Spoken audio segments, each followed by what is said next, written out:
Hello दोस्तों, welcome back to my YouTube channel. तो आज की हम इस वीडियो में अब नेक्स्ट जेएस की सीरीज स्टार्ट करेंगे।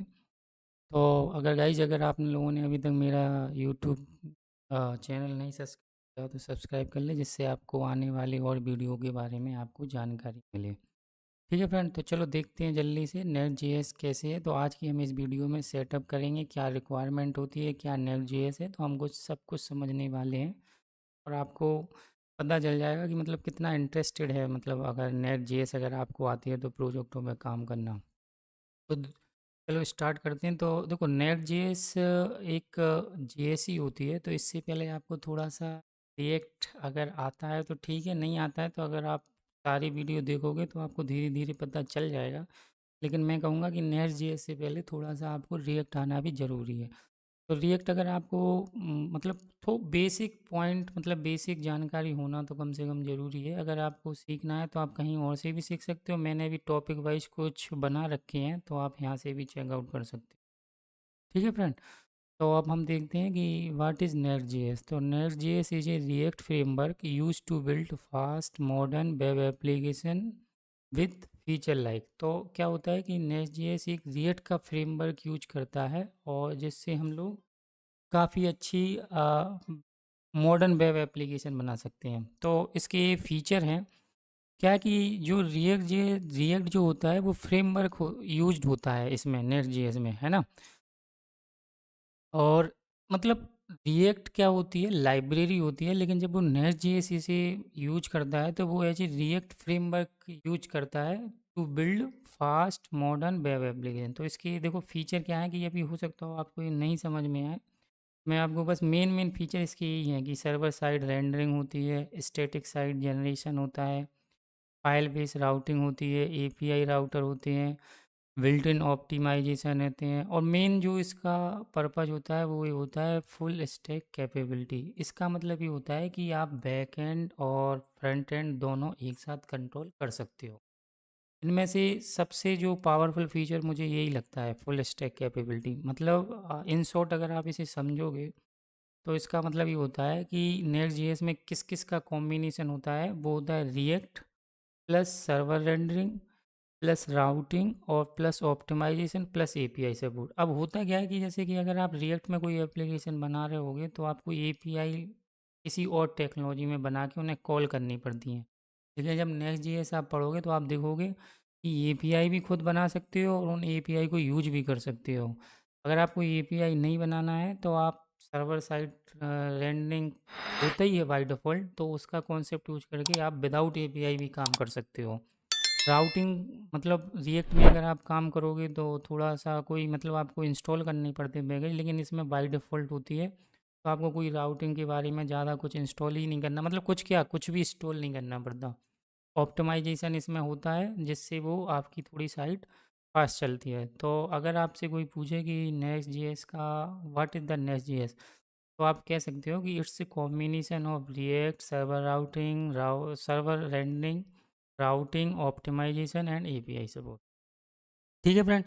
तो यही है, मतलब अभी आपको नेक्स्ट जेएस क्या है कि जब आप प्रोजेक्ट जैसे जैसे बनाएंगे हम लोग और देखेंगे तो आपको अच्छे से समझ में आएगा। तो अभी आप ये मान के चलो कि बस कुछ हैं दो तीन पॉइंट जो इसमें होते हैं, उसी के लिए बेस्ट मानी गई सर, जैसे कि server side rendering, static side generation, API routes. ठीक है। तो अब इसमें हम देख लेते हैं रिक्वायरमेंट क्या क्या होती है। रिक्वायरमेंट में हमें नोड जेएस की ज़रूरत पड़ती है, और नोड जेएस में आपका नोड का जो वर्जन है वो 18 होना चाहिए या उसके बाद वाला। अगर आप 18 नहीं है तो आपको उसका अपग्रेड करना पड़ेगा। ठीक है। फिर आप उसमें जब नोड इंस्टॉल कर लोगे तो आपके पास ये कमांड चलाने की पावर आ जाती है, एन पी एम यान और एन पी एम। ये थोड़ा सा पावरफुल होता है as compare to N P M. ठीक है। अब अगर आप जब इंस्टॉल कर लोगे तो बेसिकली आपको जो कमांड जो आप यूज करोगे उसमें आप एन पी एम कमांड करा के, एन पी एम से अगर आपको इंस्टॉल कर क्रिएट करनी है तो आप लिखोगे N P X create Next app, और यहाँ पे लेटेस्ट मतलब कि आप लेटेस्ट ऐप बना रहे हो, और फिर आपको उस ऐप का नाम देना है। ये आपकी कमांड प्री डिफाइन है, इसको आप चेंज कर सकते हो, है ना। और कुछ नहीं है इसमें। अगर आपको यान से बनाना है, कई लोग यान से भी बनाते हैं, तो यान की कमांड होती है यान क्रिएट और नेक्स्ट स्टेप, और फिर उसके बाद आपको इसमें नाम देना है। सिंटेक्स थोड़ा सा कमांड का चेंज है, करेगा सारा कुछ मतलब एक ही, कि आपको एक ऐप बना के दे देता है। अगर आपको पी एन पी एम से बनाना है तो आप चलाओगे P N P M create Next step, और फिर आप अपने ऐप का नाम दे दोगे। फिर आप जब ऐप आपकी इंस्टॉल हो जाएगी या सेटअप हो जाएगी तो आप कमांड चलाओगे N P M run app, तो आपको एक डिफ़ॉल्ट पोर्ट 300 पे ही आप अपनी ऐप को चेक कर सकते हो। लेकिन हम लोग ऐसे ऐप नहीं बना रहे होंगे, हम लोग क्या कर रहे हैं कि आप अगर देखोगे नेक्स्ट की साइट जेएस की एक वेबसाइट होती है next.js.org। तो इसमें आप अगर देखोगे कि यहाँ पे एक बहुत अच्छा यहाँ पे मेन्यू है लर्न, इससे हम लोग इसी को पूरे सारे वीडियो में फॉलो करेंगे और इसी के हिसाब से लर्न करेंगे। तो आपको अगर कोई भी मतलब ऐसा नहीं लगेगा कि हम कहीं से और सीख रहे हैं, हम लोग साथ में ही सीखेंगे और साथ में ही सब कुछ करेंगे। तो मैं भी, आप ये मान के चलो, लर्न कर रहा हूँ और आप भी लर्न करोगे, लेकिन मैं आपको थोड़ा जो मुझे नॉलेज आया है मैं आपके साथ वो शेयर करूँगा एक्स्ट्रा। ठीक है। इसके बाद हम स्टार्ट लर्निंग पे क्लिक करेंगे और इस पे आप देखोगे कि एक बहुत अच्छे से इन्होंने सब कुछ यहाँ पे दिखाया है। अगर आप थोड़ा सा जाओगे तो आपको अगर और कुछ डिटेल में पढ़ना है तो आप यहाँ पे जाके पढ़ सकते हो। काफ़ी कुछ उन्होंने बताया है, बहुत अच्छे से दिया है, बहुत वेल स्ट्रक्चर डॉक्यूमेंट है। ठीक है। फिर उन्होंने भी यही बताया कि नोट का जो वर्जन है वो 18 से ऊपर होना चाहिए, और कुछ भी मतलब आप एक गिटअप वगैरह है इस पे आपके उनकी लेटेस्ट है। इसके बाद यहाँ पे देखो, आप देख सकते हो कि गेटिंग स्टार्टेड स्टार्ट चैप्टर पर, तो हम लोग स्टार्ट करेंगे पहला चैप्टर और हम लोग अपने लोकल पे प्रोजेक्ट को सेटअप करेंगे। ठीक है। तो अब इन्होंने बोला है कि आपको अगर करना है तो ये पैकेज इंस्टॉल कर लो कि N P M install -g global. तो उससे क्या होता है कि आपकी कमांड जो भी एन पी एम से रिलेटेड और पी एन पी एम से रिलेटेड जो भी होंगी आपकी ग्लोबली चलती हैं। उसके बाद बोला है कि आप इस वाली कमांड को चलाने के बाद आपके पास आपका प्रोजेक्ट आ जाएगा और आप उसको रन करके देख सकते हैं। तो चलो हम लोग स्टार्ट करते हैं। तो मैंने क्या किया हुआ है कि अभी यहाँ पे मैंने एक फ़ोल्डर बनाया है नेस्ट.js प्लस प्रो। ठीक है, तो आप भी इसे बना लेना किसी भी डायरेक्टरी में। उसके बाद आपको क्या करना है कि जो इन्होंने जो बोला है हमें बस उसको फॉलो करना है। उसके बाद हमें यहाँ पे कॉपी करना है और इसको यहाँ पे डाल देनी है कमांड। और जैसे ही आप डाल दोगे और एंटर करोगे तो ये क्या करेगा कि इस वाले रूट पे आप देखोगे कि जो एग्जाम्पल है वो कहाँ से पिक कर रहा है, गिटहब की एक रिपोजिटरी है यहाँ से, यहाँ से वो डाउनलोड करके आपकी सिस्टम में इंस्टॉल कर देंगे। अगर आप यहाँ पे जाओगे और यहाँ पे देखोगे तो ये वाला पूरा प्रोजेक्ट है। तो इसको ये लोग इस कमांड के थ्रू डाउनलोड कर रहे हैं। ठीक है। उसके बाद आपको क्या करना है कि हम लोगों को इसकी डायरेक्टरी में जाना है और उसके बाद हम लोग रन करेंगे। अब जब तक ये इंस्टॉल हो रहा है, जब तक मैं हो ही गया है हमें लग रहा है, ये देखो आप अगर देखोगे तो ये इसने बोला है कि ये हो चुका है। ठीक है। अब यहाँ पे जब ये हो चुका है तो आप अगर देखोगे इस डी ड्राइव में आप जाओगे तो नेक्स्ट जेएस डैशबोर्ड करके इन्होंने बना दिया है। तो हम इसको सीडी कर लेते हैं और यहाँ पे अब यहाँ पे हम क्या करते हैं N P M run dev. ठीक है। तो ये वाली हमारा पोर्टल, ये मतलब जो लोकल होस्ट पे हमें जो यूआरएल दे देते हैं उससे हम लोग यहाँ पे रन कर सकते हैं। ये हमें लग रहा है कुछ नो करना पड़ेगा क्योंकि ये बंद हो रही है।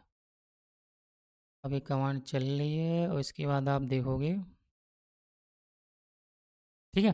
तो ये देखो, ये अभी मतलब बेसिक है, ये फर्स्ट स्टेप है। इसको इन्होंने काफ़ी अच्छे से प्रोजेक्ट बनाया है तो वो हम लोग बनाएंगे। आपको अभी स्टार्टिंग है तो अभी आप ये मत सोचो ये क्या है। इनका पहले स्टेप में मोटिव ये है कि आप अगर देखोगे वो भी ये बोल रहे हैं कि अगर आप ओपन लोकल होस्ट करोगे ब्राउज़र में तो आपको इस तरीका दिखेगा। तो आप भी देख सकते हो हमें इसी तरीके का कुछ यूआई मिलता जुलता आ रहा है ना, ये वाला। तो बस आज के प्रोजेक्ट में हमें सेटअप यही करना था और मैं थोड़ा सा आपको अब डायरेक्टरी स्ट्रक्चर के बारे में बताता हूँ। ये देखो यहाँ पे लिखा हुआ ऐप फोल्डर है, जो उसमें क्या होती हैं सारी हमारी जो मेन राउट्स हैं, कंपोनेंट हैं, लॉजिक है, वो हम ऐप के अंदर डालेंगे। इन्होंने मतलब ये अपना प्रोजेक्ट के बारे में बताया। आप अगर चाहो तो इसको मॉडिफाई भी कर सकते हो, लेकिन उन्होंने जो ये प्रोजेक्ट को बता रहे हैं, लर्निंग मतलब जो इनकी टेक्निक है उसमें ये बता रहे हैं कि हमारे ऐप फोल्डर में क्या है। और ऐप के अंदर जो लाइब्रेरी में है उसमें क्या है कि function used in your function such as reusable utility function, मतलब जो एक हेल्पर टाइप के फंक्शन होते हैं उन्होंने एक लाइब्रेरी फाइल बना रखी है, उससे आपको वो सारे फंक्शन मिल जाएंगे। यूआई के अंदर उन्होंने करस्पॉन्डिंग सारा यूआई दे रखा है। पब्लिक के अंदर इसमें लिखा हुआ है contain all static assets for your application such as image. Static आप जानते होगे कि सीएसएस हो गई, कोई जीएस हो गई, और कोई मतलब इमेजेस हो गई, वो सारी पब्लिक के अंदर डाल रखी हैं। और config file you also notice config file such as Next dot config dot T S at the root of your application. अगर आप इसमें जाओगे तो ये हमारी कन्फिग फाइल यहाँ पे डली हुई होगी, next config dot T S file, ठीक है, ये वाली फाइल। तो इसमें मतलब जब हम लोग ये प्रोजेक्ट बनाएंगे तो ये इसका इन सब फ़ोल्डरों के अंदर जाएंगे, उनके अंदर कोड जो है वो उनको हम समझेंगे। और इन्होंने ये बताया है कि हम थर्ड पार्टी जो सर्विस है वो मॉक एपीआई यूज कर सकते हो। और जो ये डेटा डला हुआ है वो किसके अंदर डला हुआ है, लाइब्रेरी के अंदर एक प्लेस होल्डर बना हुआ है। तो आप यहाँ पे जाओगे इस लाइब्रेरी के अंदर, तो यहाँ पे इनकी सारा डेटा भी डला हुआ है। ठीक है फ्रेंड। तो आज की वीडियो में बस केवल हमें यही देखना था कि हमें मतलब नोड नेक्स्ट जेएस के लिए क्या ज़रूरत होती है और स्ट्रक्चर क्या होता है, नेक्स्ट जेएस का मतलब पर्पज क्या होता है। इस वाली वीडियो के जो मैंने एक डॉक्यूमेंट बनाया है वो आपको कमेंट बॉक्स में मैं दे दूंगा, तो आप इसमें थोड़ा सा देख लेना, आपको समझ में आ जाएगा, है ना। और मैं फिर से कहूँगा, अगर आपको वीडियो अच्छी लगी हो तो लाइक सब्सक्राइब जरूर करें और नेक्स्ट वीडियो तक का वेट करें। Thank you friend.